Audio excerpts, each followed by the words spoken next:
বিসমিল্লাহির রহমানির রহিম। আমার কলেজের ছাত্র ও ছাত্রীরা আশা করি সবাই ভালো আছে। তো আজকে আমরা শিখব ক্লাস অষ্টম শ্রেণীর দ্বিতীয় অধ্যায় সরল মুনাফা ও চক্রবৃদ্ধি মুনাফা। তো এই অধ্যায়টা হচ্ছে খুবই গুরুত্বপূর্ণ একটা অধ্যায়। দেখা যাচ্ছে যে তোমাদের বৃত্তি পরীক্ষা এখান থেকে প্রশ্ন আসেই। তো এই চ্যাপ্টারে আমরা বেসিকটা নিয়ে আগে একটু আলোচনা করব, চক্রবৃদ্ধি মূলধন ও মুনাফা সূত্র গঠন সম্পর্কে।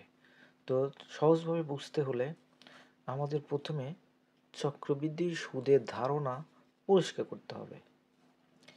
এটি এমন একটি পদ্ধতি যেখানে মূলধন প্রতি নির্দিষ্ট সময় পর পর সুদ যোগ করে পরবর্তী সময়ের জন্য তা মূলধন হিসেবে ধরা হয়। বিষয়টা বুঝতে পারলাম না, তাই না? ওকে, নো প্রবলেম। তো বোঝানোর জন্য আমরা একটা উদাহরণ প্রয়োগ করতেছি, আশা করি তোমরা বুঝতে পারবা। অর্থাৎ বিষয়টি বুঝতে পারলাম না, ওকে, নো প্রবলেম, বিষয়টি উদাহরণ দিয়ে আমি বোঝাচ্ছি আর কি। তো চলো একটা উদাহরণ দেই আমরা। উদাহরণ দেওয়ার জন্য আগে আমাদের যে বিষয়টা জানতে হবে, দেখো, যদি কোনো আমানতকারী ব্যাংকে 1000 টাকা জমা রাখেন এবং ব্যাংক তাকে বার্ষিক 12% মুনাফা দেয়, তবে আমানতকারী বছরান্তে 1000 টাকার উপর কিছু মুনাফা পাবে। সেই মুনাফাটা কি? দেখো, 1000 টাকার 12% বা 1000 টাকা গুণন 12% উঠিয়ে দিলে আসবে নিচে 100 এত টাকা। তো এইখানে যদি আমরা এই শূন্য এই শূন্য এই শূন্য এই শূন্য কেটে দিই, তাহলে আমাদের বাঁচতেছে কত? 12 আর 10, এটা গুণ দিলে 120 টাকা পাচ্ছি আমরা।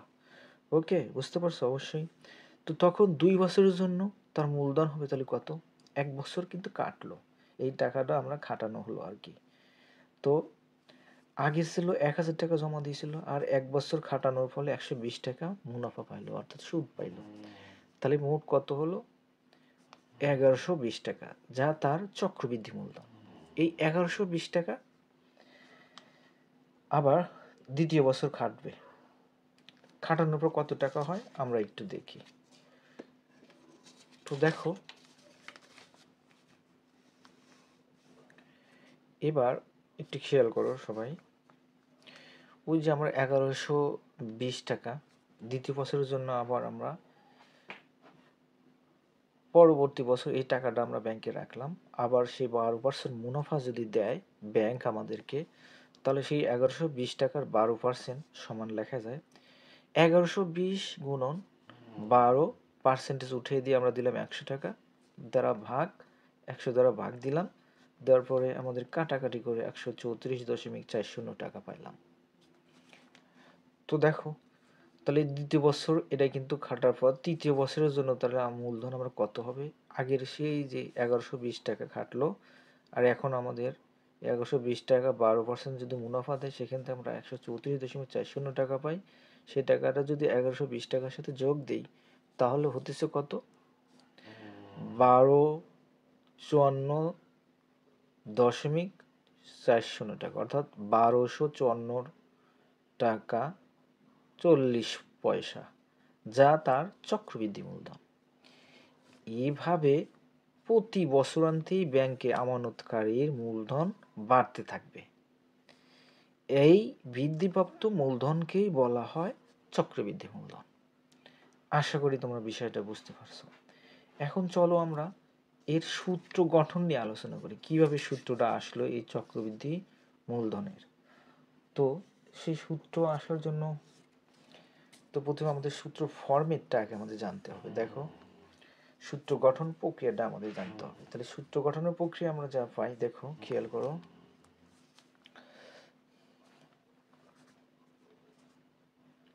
একটু ভালো করে খেয়াল করো সবাই। চূড়ান্ত মূলধন সমান লেখা যায় প্রাথমিক মূলধন গুণন বৃদ্ধির হার। বৃদ্ধির হার বলতে বোঝায় প্রতি বছরে 1+r করে বৃদ্ধি পাবে।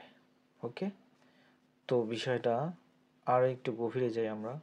চলো তাহলে প্রথম বছরের শেষে আমরা মূলধন কত পাবো দেখো তো। তাহলে প্রথম বছরের শেষে মূলধন হবে আমাদের কত, সূত্রটা কি বলছে, প্রাথমিক মূলধন গুণন বৃদ্ধির হার। তো আমাদের চূড়ান্ত মূলধনকে P1 ধরে নিলাম সমান প্রাথমিক মূলধনকে আমরা P ধরলাম, গুণন বৃদ্ধির হার কত, 1+r। প্রতি বছর এরকম করে বৃদ্ধি পাবে 1+r করে। তাহলে দ্বিতীয় বছর শেষে মূলধন কত হবে, নিশ্চয়ই বুঝতে পারতেছো তোমরা। দ্বিতীয় বছর শেষে আমাদের মূলধন কত হচ্ছে দেখো তো। দ্বিতীয় বছর শেষে মূলধন হবে P2 ইকুয়াল P1 গুণন 1+r, তাই না? হ্যাঁ, ওকে। তাহলে P1 সমান আমরা আগে প্রথম বছর শেষে বের করে রাখছি আমরা, P1 সমান P গুণন 1+r। তো এখানে আমরা যদি P1 এর জায়গায় P গুণন 1+r বসায় দিলাম, গুণন 1+r তো বৃদ্ধি পাচ্ছে প্রতি বছরই।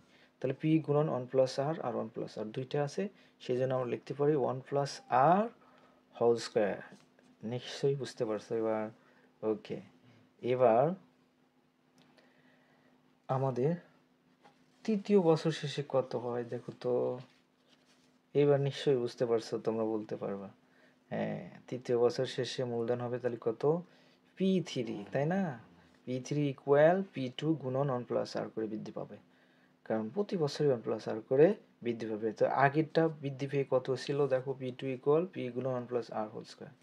এবং এ বছরে তৃতীয় বছর শেষে তাহলে P গুণন 1+r হোল স্কোয়ার, P2 এর মান বসায় দিলাম, আর 1+r করে বৃদ্ধি পাচ্ছে।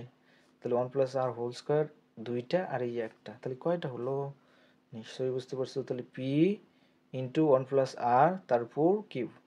এইভাবে যদি সেটা বাড়তে থাকে বলো তো, তাহলে তম বছরে কত হবে, নিশ্চয়ই এবার তোমরা বুঝে ফেলেছো।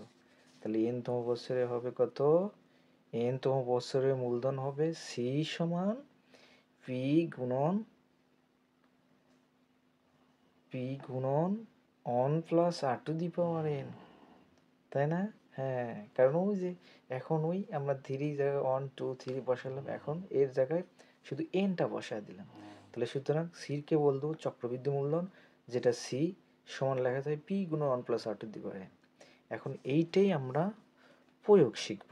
ওকে, তাহলে এখান থেকে আমরা চক্রবৃদ্ধি মুনাফা তাহলে কত পাই বলো তো দেখি। চক্রবৃদ্ধি মুনাফা, হ্যাঁ নিশ্চয়ই বলতে পারতেছে এখন। চক্রবৃদ্ধি মুনাফা সমান আমরা এখন লিখতে পারবো চক্রবৃদ্ধি মূলধন বিয়োগ প্রাথমিক মূলধন। তাহলে চক্রবৃদ্ধি মূলধনকে আমরা কি বলি, সি, আর মাইনাস প্রাথমিক মূলধনকে আমরা পি বলি, তার মানে সি মাইনাস পি। তাহলে সব শেষে আমি যদি সি এর মান বসাই দিই, পি গুণন 1+r to the power n minus P. চক্রবৃদ্ধি মুনাফার সূত্র আমরা ডাইরেক্ট এটা বসালে আমরা কিন্তু অঙ্কগুলি করতে পারবো। তো আশা করি তোমরা সূত্র গঠনটা বুঝতে পারছো। আমরা চলো এবার একটা গাণিতিক উদাহরণ দেখি। গাণিতিক উদাহরণ দেখলেই তোমাদের কনসেপ্টটা আরও ক্লিয়ার হবে। ওকে, তোমরা ধৈর্যহারা হবে না, আশা করি তোমরা বুঝতে পারবা। চলো আমরা একটা উদাহরণ দেখি আগে। এই যে একটা আমরা উদাহরণ দেখি, আমরা উদাহরণটা ভালো করে একটু খেয়াল করো। চলো একটা উদাহরণ অনুশীলন করি। বলতেছে বার্ষিক 10% মুনাফায় 8,000 টাকার 3 বছরের চক্রবৃদ্ধি মূলধন নির্ণয় করতে হবে আমাদের। ওকে, নো প্রবলেম। তো এটা সমাধান করার জন্য আমাদের যেগুলি জানতে হবে দেখো, খেয়াল করো। এবার আমরা কি কি দেওয়া আছে সেগুলি লিখে ফেলবো। দেখো, তাহলে এখান থেকে আমরা দেখতেছি আসল দেওয়া আছে, এই যে আসল 8,000 টাকা। আসল পি সমান আমরা কত লিখতে পারি, 8,000 টাকা। মুনাফার হার সমান এই যে 10%, যাকে আর দ্বারা আমরা প্রকাশ করতে পারি। তাহলে আর সমান 10/100, পার্সেন্টেজ উঠে গেলে কত হয়, 100 হয়। ওকে, তাহলে 1/10। সময় কত দেওয়া আছে, 3 বছর। দেখো, তাহলে সময় n সমান 3 বছর। চক্রবৃদ্ধি মূলধন সি সমান হট। তো আমরা একটু আগে যে সূত্রটা গঠন করলাম, সেই সূত্রটা এবার আমরা প্রয়োগ করব। সেই সূত্রটা কি নিশ্চয়ই তোমাদের মনে আছে, তোমরা পারবা। সি সমান সি সমান কি? সি সমান পি ইন্টু 1+r⁴n, তাই না? নিশ্চয়ই তোমরা সুন্দর করে লিখতে পারছো এটা। তো এখন এই মানগুলি আমরা ইনপুট করব। তো দেখো, ওই যে আমরা পি এর মান কিন্তু কত পাইছিলাম, ওই যে 8000, সে মানটা এবার বসায় দিলাম। দেখো তো, পি এর জায়গায় 8000 বসায় দিলাম, গুণন 1+r এর জায়গায় 1/10 বসায় দিলাম, ব্র্যাকেট দিয়ে তার উপর 3 বসায় দেবো, কারণ 3 বছরের শেষে আমাদের চক্রবৃদ্ধি মূলধন কত সেটাই বের করতে হবে। ওকে, তাহলে সমান 8000 টাকা। তারপর এখানে লসাগু করলাম, 10 একে 10 যোগ 1, নিচে 10, ব্র্যাকেট দিয়ে তার উপর 3। নিশ্চয়ই তোমরা লসাগু বুঝতে পারছো।